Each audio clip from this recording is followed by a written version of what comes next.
Bismillahirrahmanirrahim. Assalamualaikum warahmatullahi wabarakatuh. Waalaikumsalam warahmatullahi wabarakatuh. Dan salam sejahtera buat seluruh sahabat dan sobat episode dimanapun Anda berada. Berjumpa lagi dengan saya, Suwadi Idris Amir. Tentunya di acara kesayangan kita, episode Rumah Edukasi. Sahabat dan sobat episode, pada kesempatan kali ini telah hadir di tengah-tengah studio episode Bapak Ishak Makaranu. Beliau ini saya kenal dengan beliau sebagai pemerhati politik yang handal dan juga tokoh pemberdayaan di Sulawesi Selatan. Beliau saat ini sangat aktif di dunia pemberdayaan, tetapi selalu jadi rebutan dalam setiap perhelatan politik karena beliau punya kemampuan analisis politik yang sangat kuat, karena memang selama ini kuat dalam melakukan kajian-kajian politik dan membedah politik di Sulawesi Selatan. Assalamualaikum Pak Ishak, sehat? Alhamdulillah. Waalaikumsalam warahmatullahi wabarakatuh. Alhamdulillah Pak Ishak ya.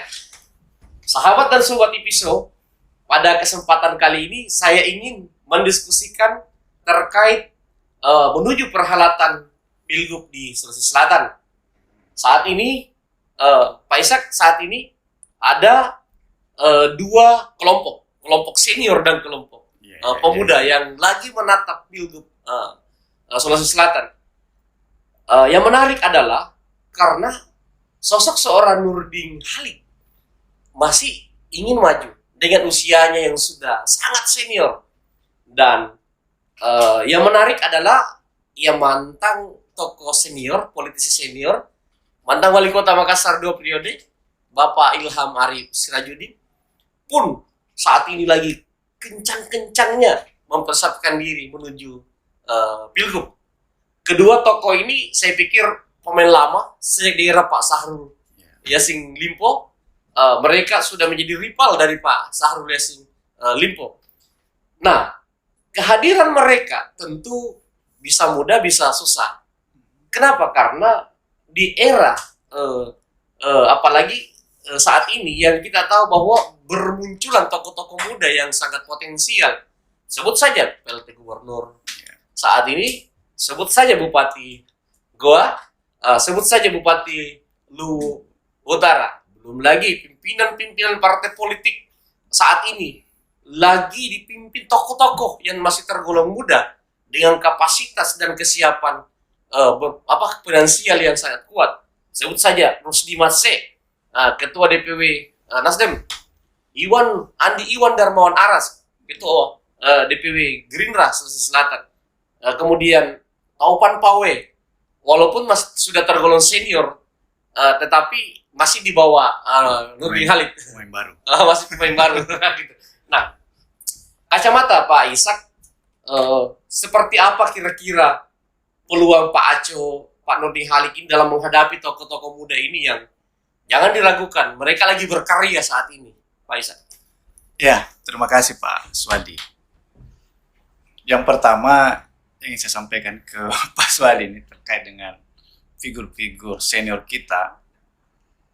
Saya tidak perlu menyebut nama barangkali karena saya menjadi bagian publishnya nanti. Iya. Tokoh-tokoh senior kita memang tidak diragukan kapasitasnya, baik strateginya, pola permainan dan sebagainya lah. Pokoknya cantik-cantik nih semua. Dan sudah tahu pola di masyarakat di Sulawesi Selatan. Sangat memahami kultur politik sosial ya. Sangat memahami. Tapi jangan lupa bahwa figur-figur muda juga memiliki kreativitas dan inovasi yang tidak kalah di mereka. Mungkin mereka baru, tapi inovasinya mungkin lebih tinggi. Gitu. Kemudian aroma muda itu aroma yang selalu inovatif, kreatif, membawa semangat. Semangatnya, energik sekali. Gitu. Sehingga figur-figur muda ini tidak boleh disepelekan. Walaupun dengan usia yang masih terpaut jauh dengan tokoh-tokoh senior, namun telah dibuktikan oleh mereka yang tersebut namanya tadi gitu. Contoh misal di event pilkada di tingkat kabupaten, mereka menjadi peraih suara terbanyak Terbanyak. yang bukan berbanding sedikit, tapi begitu jauh perolehan suara yang mereka dapatkan. Nah, kita melihat ke belakang lagi di perhelatan kemarin 2019, Pak PLT menjadi bagian daripada Pak Nurdin Abdullah, ya juga menjadi peraih suara terbanyak. Ya, tidak bisa dipungkiri peran Pak Sudirman di situ sebagai wakil dari Pak Nurdin Abdullah. Ya, menjadi paket yang begitu menambah suara Pak Nurdin, dan itu sisi muda loh, bukan sisi tua, dan mungkin satu-satunya generasi muda kita yang ikut di pilkada gubernur kemarin gitu. Nah, namun ya tidak boleh juga disepelekan teman-teman orang tua kita, tokoh-tokoh senior kita yang berada di barisan depan saat ini. Nah, kalau saya sih berpendapatnya gini, di pilkada 2004 perpaduan antara tokoh senior dan tokoh muda itu harus dipadukan. Nah, itu menjadi kekuatan yang tidak mudah untuk dikalahkan lah gitu. Tapi lebih bahaya lagi kalau muda-muda yang menyatu gitu. Saya kira gitu, Pak. Iya, baik sahabat dan sobat, episode pembuka dari Pak Ishak dalam membedah tema kita. Mari kita pendalaman. Pak Ishak, ini kan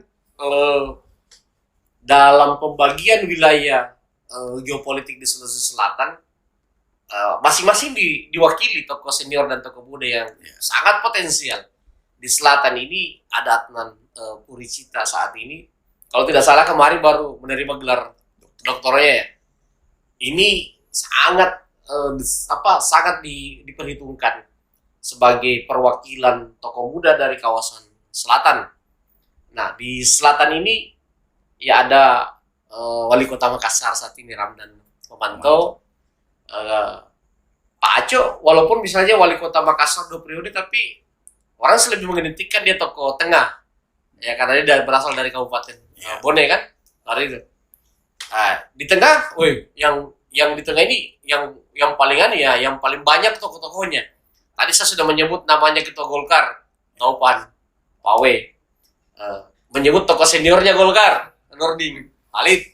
Bahkan ada tokoh muda Golkar dari DPP, Erwin Aksa, katanya.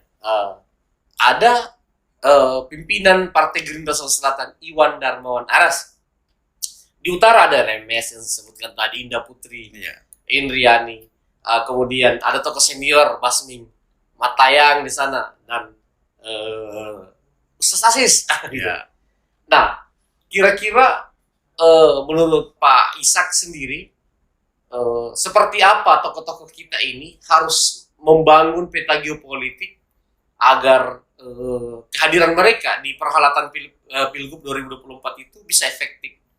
Pak Ishak ini kan pasti sangat memahami peta geopolitik ya di Sulawesi Selatan.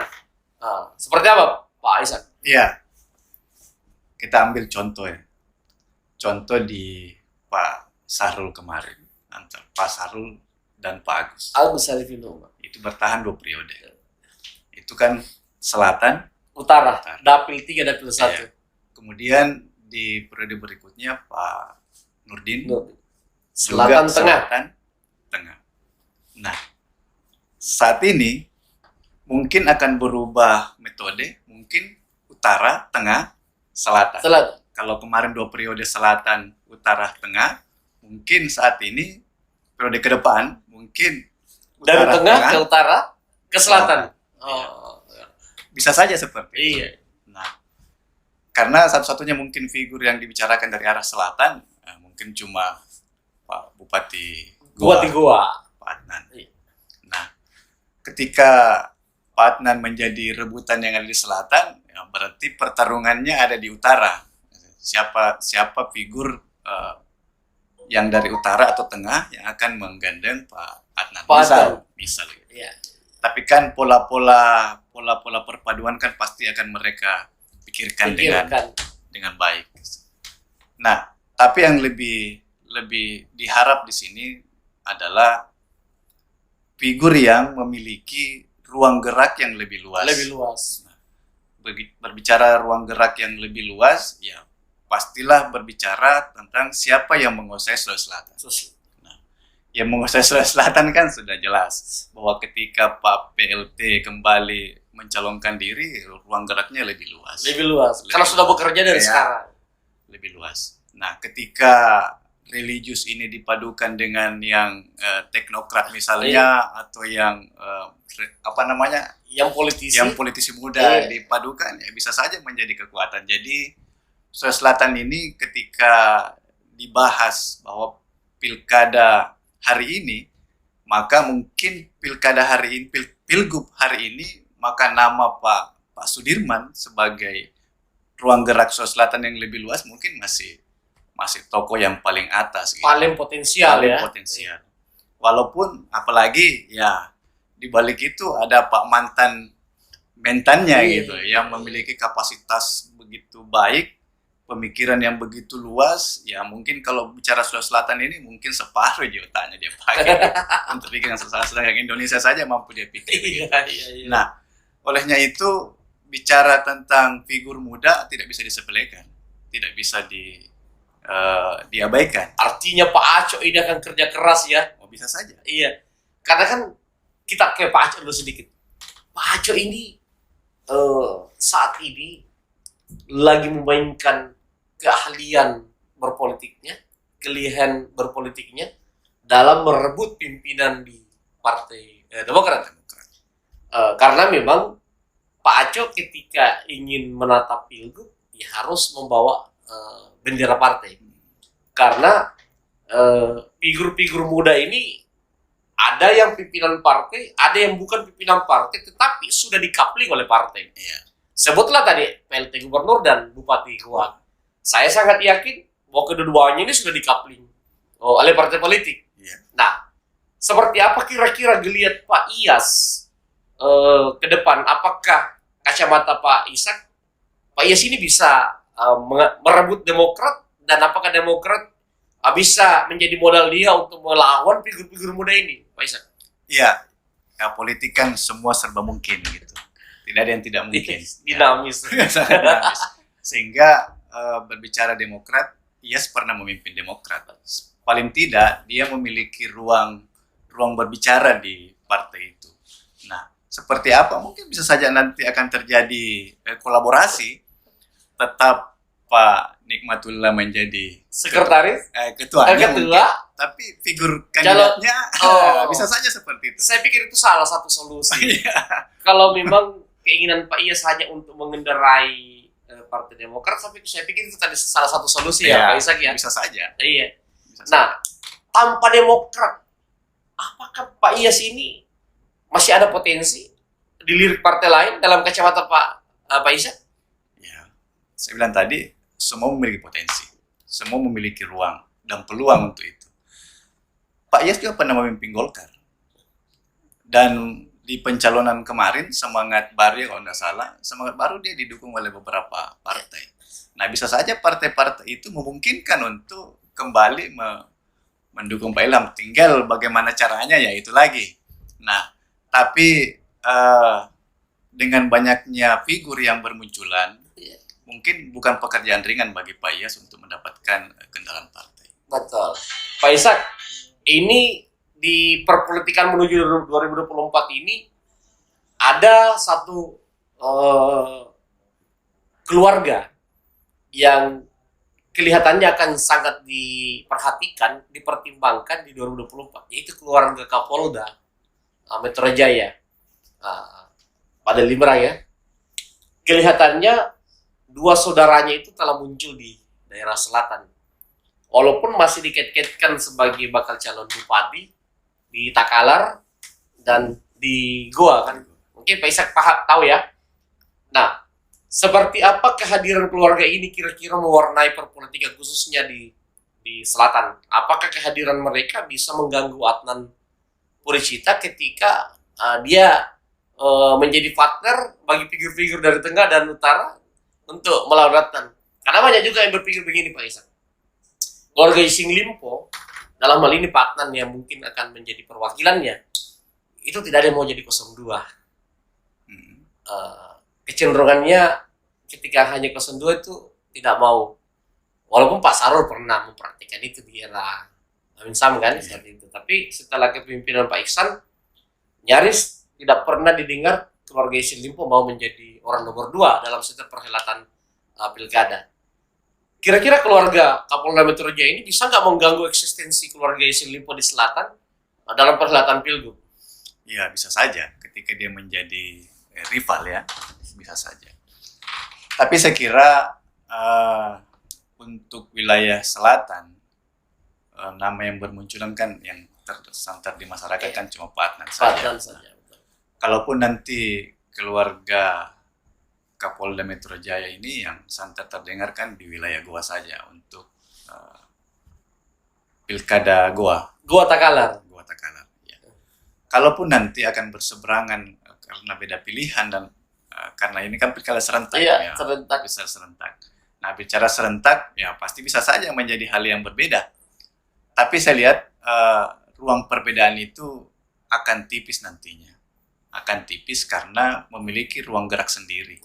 Kalau misalnya, kalaupun nanti jadi calon di Pilgub, saya kira ya sengit juga sih. Cuma untuk wilayah-wilayah tertentu saja, tidak mempengaruhi secara luas.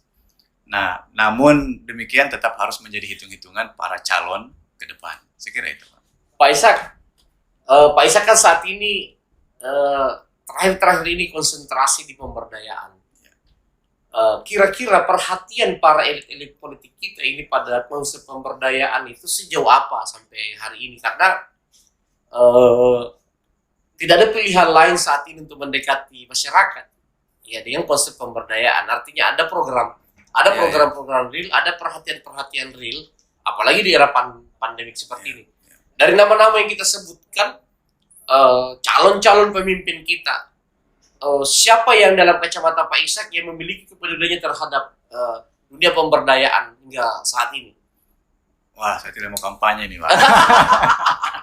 Bukan kampanye. Kita menjelaskan apa adanya. Ya. Segmentasi saya kan di wilayah selatan. Tidak baik rasanya jika saya menyebut wilayah selatan saja. Nah, sekarang ini dana concern di pemberdayaan itu dan aspirasi, Pak. Dan aspirasi pusat. Dan aspirasi di Komisi 5 ini banyak yang ke Sulawesi Selatan.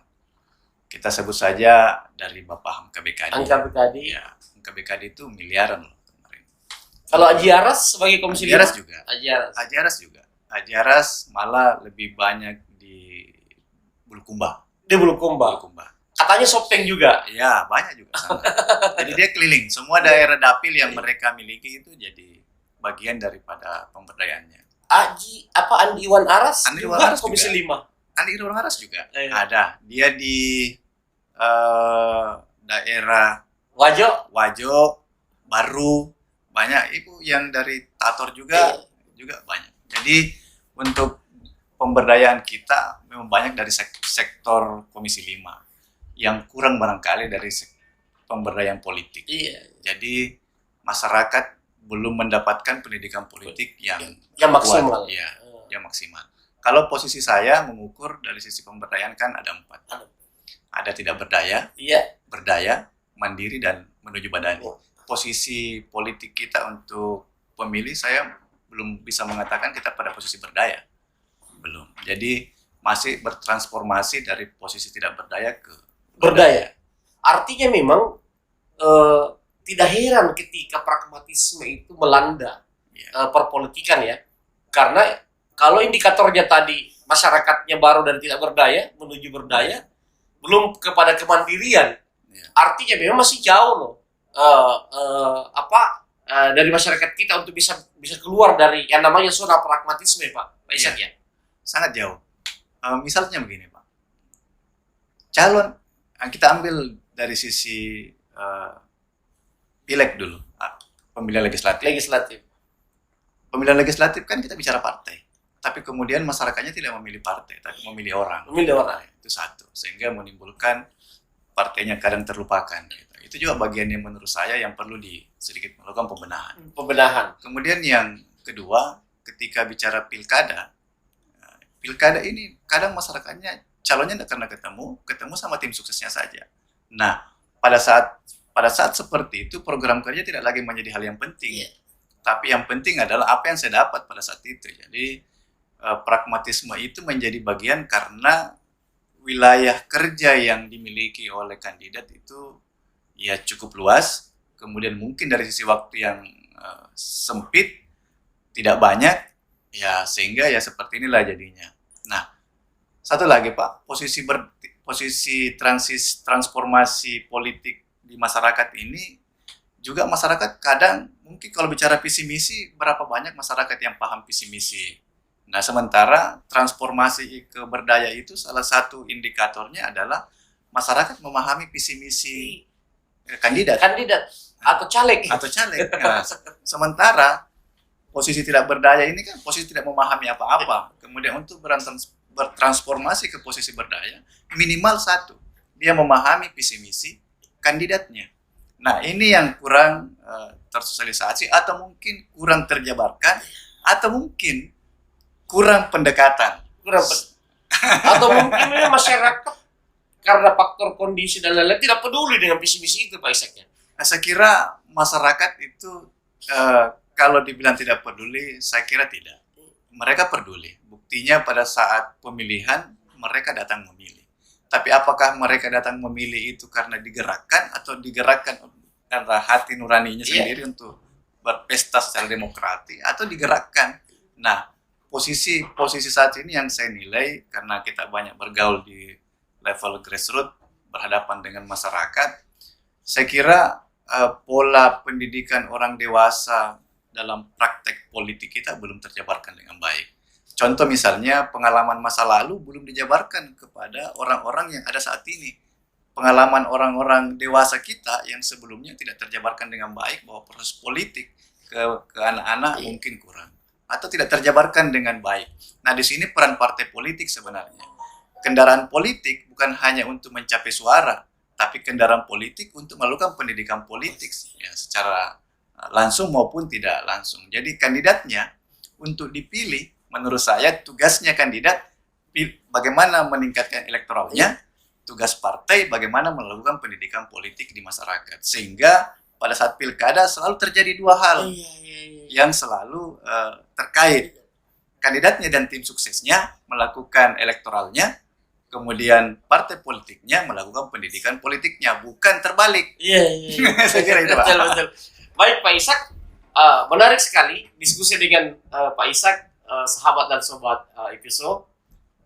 Seperti yang saya sampaikan bahwa beliau ini sangat memahami situasi politik dan peta politik. Pak Ishak, ini kan apalagi istilahnya ya, anggota legislatif yang terpilih, yang mungkin menatap pilgub atau pilkada-pilkada ya. Ya saya pikir masyarakat harus mengukurnya dari segi kepeduliannya ya. Dalam arti kata sejauh mana anggota legislatif kita ini, wakil-wakil rakyat ini melakukan pemberdayaan ke masyarakat sehingga masyarakat ini bisa tercerahkan dan ya bisa dari prasejahtera menjadi sejahtera kan? Seperti itu.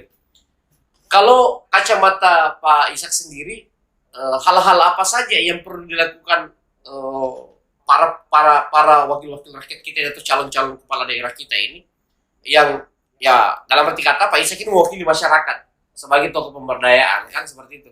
Apa-apa saja yang perlu dan masyarakat perlu diedukasi agar masyarakat ini tidak sembarang memilih dan harus ada indikatornya dalam memilih Pak Ishak. Iya, saya kira yang pertama gini Pak, negara ini sudah menyediakan fasilitas, anggaran yang begitu besar digunakan oleh para anggota dewan. Contoh misalnya dalam kondisi reses. Reses ini kalau saya tidak salah ratusan juta loh per anggota dewan. Iya. Ini kan digunakan untuk melakukan akses ke masyarakat gitu. Sebagai bagian daripada tugas konstitusinya dia. Nah, ini salah satu saja reses untuk menyerap aspirasi masyarakat. Nah, tapi kan bagian daripada menyerap aspirasi selama ini, saya tidak mengatakan hanya seremoni saja, tapi selama ini dia hanya menjadi alat tulis untuk menjadi usulan saja. Dia tidak menangkap bahwa apa sebenarnya akar masalah yang berulang-ulang di masyarakat ini dari tahun ke tahun, mulai dari tahun lalu sampai tahun ini terulang-ulang terus. Jadi saya lihat dari peran legislatif dalam mengelola kebijakan publik yang dia miliki itu masih perlu perbaikan. Itu ada contoh reses. Reses harusnya menjadi bagian untuk mencabut akar masalah, bukan mengobati luka yang sebenarnya tidak perlu diobati. Tapi, nah itulah juga gambarannya Pak. Gambarannya itu satu anggaran. Kita bicara anggaran, bicara kebijakan lagi, bahwa dia memiliki kewenangan untuk membuat kegiatan, baik reses atau bukan reses, karena mereka memiliki dana apa istilahnya, dana aspirasi. Ya? Nah, dan aspirasi juga bisa digunakan untuk melakukan pemberdayaan, pemberdayaan masyarakat dalam hal, misalnya dalam hal politik misalnya, dalam hal meningkatkan kesejahteraan misalnya, ataukah dalam hal menarik anggaran dari tempat lain. Jadi pemerintah tidak hanya berpikir bahwa APBD, dan APBD, tapi kan banyak sumber lain, misalnya CSR, APBN, atau mungkin bantuan luar negeri. Ya kita punya pengalaman mengelola bantuan luar negeri selama 5 tahun gitu, dari World Bank. Kita kelola dan cara pengelolaannya pun cukup transparan dan masih berputar sampai sekarang, yaitu dana masyarakat yang abadi berputar di masyarakat. Dan sekarang juga kita coba kembangkan melalui kegiatan-kegiatan pemberdayaan, yaitu kegiatan livelihood. Livelihood ini adalah kegiatan di mana masyarakat diajar untuk berbisnis. Kemudian dari situ mungkin kita akan kolaborasi dengan legislator. Legislator tolong dong turun membina, tolong dong dianggarkan untuk memberi bantuan apa dan sebagainya. Saya kira itu Pak. Iya, Pak Ishak ini kan yang menatap pilgub ini, menatap pemilu legislatif ini kan rata-rata orang yang sudah eksis saat ini, yang kecenderungannya sudah memegang jabatan strategis. Ada bupati, ada anggota DPR. Nama-nama yang saya sebutkan tadi mayoritas sudah mendapat, ada panggung ya, ada panggung politik. Nah, seperti apa publik perlu melihat calon-calon pemimpinnya dalam arti kata indikator-indikatornya untuk memilih? Bisakah Pak Ishak memberikan indikator-indikator itu sehingga ya masyarakat kita ini tidak membeli kucing dalam karung ya, seperti itu. Kalau saya yang pertama gini Pak, yang paling ulung dulu visi misi ya. Masyarakat harus tahu penjabarannya, bukan sekedar tahu teksnya saja, tapi penjabaran yang lebih luas. Kemudian sebisa mungkin konteks bahasa yang dimiliki dalam visi itu ringan, gampang dipahami, gampang sekali dipahami. Kemudian yang kedua, masyarakat harus melihat ketika dia incumbent misalnya, ketika dia legislator misalnya berasal dari dapilnya, itu harus menjadi pembelajaran. Dia harus belajar dari situ untuk menarik. Tapi lagi-lagi Pak, gini, bahwa masyarakat itu simple cara berpikirnya. Kalau bukan dia siapa lagi? Kalau bukan dia kapan lagi? Simple sekali. Nah, cara berpikir seperti ini kalau saya sih harus dirubah. Harus dirubah menjadi memilih karena kapasitas, kemudian gagasan yang memang mewakili masyarakat dan bisa menjadi solusi atas persoalan yang dimiliki oleh masyarakat. Nah, olehnya itu publik juga harus melihat. Nah, saya kira teman-teman NGO juga yang lain memiliki kewajiban untuk menjabarkan hal-hal yang dia dapatkan informasi kepada publik. Misalnya gini, dia mendapatkan anggaran untuk kegiatan publik. Minimal masyarakat tahu dari mana. Kalau misalnya dari Pak Bupati, dari Pak Gubernur, oh Pak Gubernurnya baik ya. Nah, kita kan minimal itu. Oh Pak legislatornya baik ya mengalokasi. Nah, ini kan semua kadang menjadi jalan buntu bagi masyarakat untuk mengetahui. Nah, sehingga transparansi itu sangat dibutuhkan. Terkhusus pada wakil-wakil membawa anggaran atau bisa melakukan pemberdayaan yang lebih besar ya, karena besar anggarannya dari pusat ya Pak. Kalau legislator pusat Pak, sekarang yang kita pahami itu sudah sangat rajin. Beliau sudah sangat sadar ya, bahwa publik lagi mengawasi mereka, keterlibatan publik dalam kinerja mereka sangat kuat ya. Tahun ini 2 tahun terakhir ini anggaran mereka itu dikelola publik. Dan aspirasi yang sebelumnya hanya untuk kegiatan tim sukses, sekarang sudah mengarah pada pola pemberdayaan. Yaitu tadi yang saya sebutkan, dana-dana aspirasi dari pusat yang kadang sampai miliaran. Kalau saya tidak salah hitung, kalau kita di Sulawesi Selatan ini Pak, sampai puluhan miliar. Sampai puluhan Malah miliar. 40-an miliar Iya. malah dari legislator kita yang ada di pusat. Baik sahabat dan sobat Ipiso, dari diskusi tadi mulai dari memetakan tokoh senior dan tokoh muda hingga pada pemberdayaan, pentingnya pemberdayaan dan edukasi politik dari para elit-elit politik kita agar masyarakat ini teredukasi. Memang kalau dalam pengalaman saya, ya memang yang dibutuhkan masyarakat itu ada dua. Apalagi saya ini kan seorang peneliti, Pak Ishak ya. Pertama adalah pendidikan politik memang yang sangat dibutuhkan masyarakat, itu benar sekali Pak Ishak, seperti yang Pak Ishak tadi jelaskan. Dan yang kedua pemberdayaan. Artinya masyarakat ini kan tidak butuh diberikan ruang secara personality, tetapi bagaimana ruang pemberdayaan itu mengarah pada peningkatan skill dan peningkatan usaha. Apakah itu usaha perorangan atau berkelompok, sehingga masyarakat yang merasa saat ini sendiri itu merasa bahwa negara ada, wakil rakyat ada, dan pemimpin-pemimpinnya ada. Begitu barangkali Pak, atau masih ada yang mau disampaikan Pak? Kalau saya ini closing saja. Iya. Terkait dengan logika berpikir di pemberdayaan dan politik, Pak. Saya pernah sekali persentase di PUPR terkait dengan bedah rumah. Ini logika terbaliknya, Pak, dengan politik juga. Nah, saya sempat ditanya, loh Pak Ishak, ngapain diperbaiki rumahnya, bukan ekonominya? Mereka ini tidak mampu memperbaiki rumah karena ekonominya yang rusak, gitu. Nah, kemudian saya menjawab bahwa perbaikan ekonomi itu sudah kita lakukan dari puluhan tahun yang lalu, tapi tidak pernah berhasil. Bukan tidak berhasil ya, mungkin kurang berhasil. Kurang berhasil. Kurang berhasil. Nah, kekurang berhasilan ini mungkin kita bisa balik. Perbaiki rumahnya, kepercayaan diri terbangun. Nah, ketika percaya diri terbangun, saya kira dengan percaya diri akan muncul semangat. Ketika muncul semangat, akan muncul kepedulian terhadap diri dan orang lain dan tetangganya. Minimal kalau ada orang bertamu di rumahnya dengan rumahnya yang sudah bagus, dia malu-malu kalau tidak bikin teh, tidak membuat teh dan menyediakan kue. Sehingga itu menjadi motivasi untuk dia bekerja. Nah, ini diputar gaya berpikir. Nah, begitu juga dalam politik menurut saya, Pak. Bahwa masyarakat jangan disuguhi dong dengan pilih saya dapat A. Tapi pilih B. Pilih saya dapat B. Basur. Tapi pilih saya dapat A. Nah, A ini adalah anggaran untuk melakukan perumusan penanggulangan masalah yang dia miliki. Nah, jadi kembali ke persoalan akar masalah, teman-teman kita di Dewan, calon-calon gubernur, calon bupati, atau calon-calon pejabat lainnya, minimal kita harus memahami akar masalah, sehingga pemenuhan masalah itu tertuang dalam visi misinya mereka, dan yakin dan bersumpah dalam hati untuk melaksanakan visi misi itu mulai dari awal hingga akhir jabatannya. Saya kira itu. Iya. Baik sahabat dan sobat Ipiso, ini hasil diskusi kami ini mengarah kepada dua kelompok, tokoh senior dan tokoh muda. Perhatikan baik-baik pentingnya edukasi dan pemberdayaan kalau ingin saat ini mendapatkan dukungan dari rakyat, karena saat ini peta perpolitikan itu berubah.